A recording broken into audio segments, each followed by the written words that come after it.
France में आप मुर्दा लड़की के साथ शादी कर सकते हैं या मुर्दा लड़के के साथ शादी की जा सकती है। इसकी वजह क्या है वो आपको बताता हूँ। देखिए, फ्रांस में और दीगर जो यूरोपीय मुल्क है वहाँ पर ये आम रवाज है कि लड़के और लड़कियाँ इकट्ठे रहते हैं मियाँ बीवी की तरह, लेकिन वो शादियाँ बहुत कम करते हैं।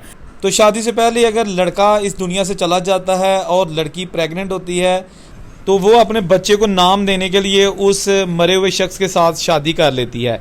इस शादी को कानूनी हैसियत हासिल होती है ताकि जब वो बच्चा पैदा होगा तो उसको बाप का नाम दिया जा सके कि आखिर वो बच्चा किसका है। तो इस तरह उसको तहफ़्फ़ुज़ मिल जाता है पैदा होने वाले बच्चे को, उसकी रजिस्ट्रेशन में, स्कूल में और आने वाले वक्त में। तो वहाँ की हुकूमत ने ये फ़ैसला किया है, ये कानून बनाया हुआ है कि अगर किसी का मंगेतर या बॉयफ्रेंड शादी से पहले इस दुनिया से चला जाता है तो उसको उसके साथ शादी करने की इजाज़त दी जाती है।